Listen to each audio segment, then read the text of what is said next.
Alrighty folks, this is one that was promised to a viewer. You might remember I reviewed this National Electric cooker a little while ago, portable induction cooker. Nationwide electrical, sorry, not natural electric. God, sorry, I'm so hungover. Let me get a beer.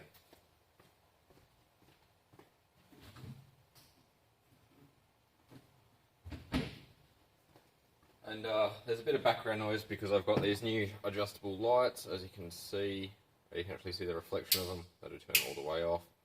But I've got a big 36 volt power supply that I really need to dial down a bit.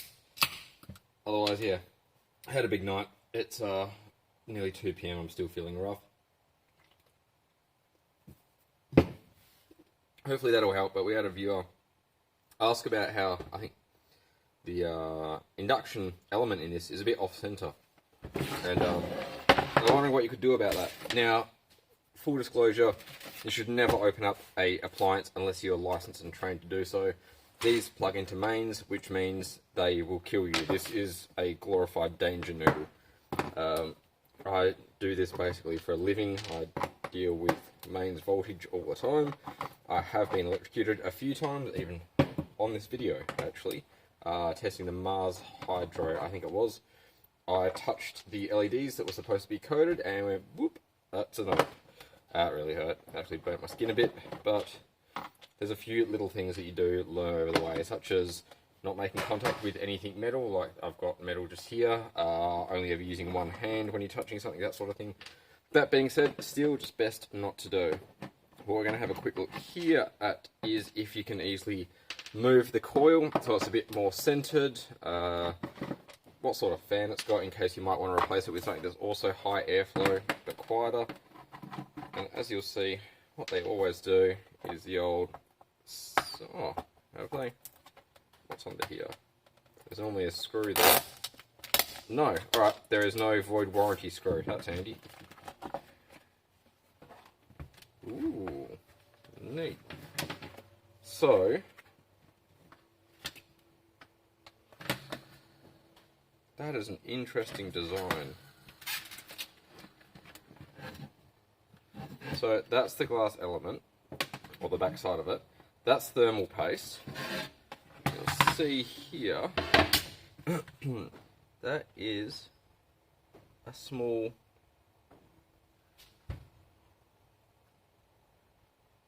that must be some sort of temperature sensing. So that's got to be a temperature sensor. So first and foremost, there is no chance of moving this coil. It actually, to me, looks very centered, and that's a decent size coil too. What I do immediately notice is what looks like it's miswound.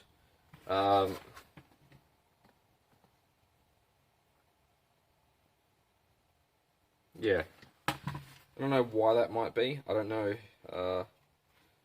It does look like you'd be able to take it off and rewind it. That's probably going to lead to some significant inefficiencies, but it also looks intentional. I'm not sure why. If you got any ideas of why they might do that, that would be awesome. Now you got these contact buttons here.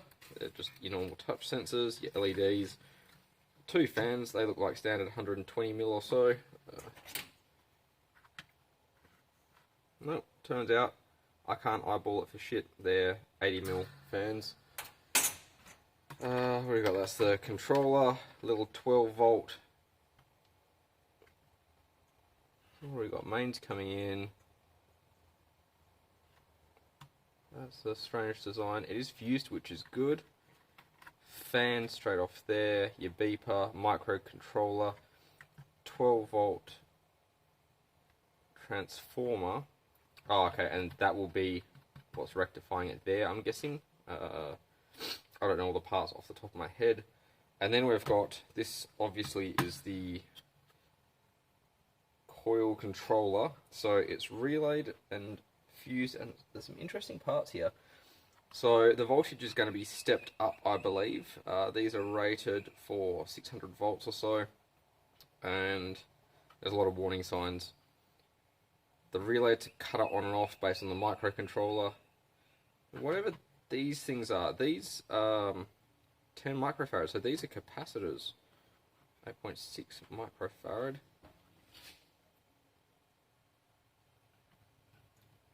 600 volts AC, 1200 DC. So they're also capacitors. This is a really interesting design, a lot of components I've never seen before. Then under here, it will be some sort of triac or MOSFET or whatever you want to call it that switches it on and off really fast. So I think I might actually have in the car. They're a transistor, they're a switch essentially, and that's what turns this on and off extremely fast so that it creates the magnetic or the the wave that is inducted into the metal. Now I'm probably messing a lot of this up because my electronics is very basic and I'm hungover as all hell. But as you can see, the fans are definitely replaceable. They're easily removable too, which I would not recommend because it might overheat. It needs a lot of airflow, especially for this bad boy. The coil is an odd design, but seems to be intentional. I'd be curious what everyone thinks and others out there if they've got the same experience. It's good that it's fused. It's fairly serviceable by the looks of it, but this goes hand in hand with my review where I thought it was fairly good appliance. So let's grab a bit of the old Arctic aluminium, make sure that's got all the contact it needs, and we'll put it back together. I hope you guys enjoyed that. I hope you learned something from it. I would still recommend these. I'm pretty happy with it. Till next time, take it easy.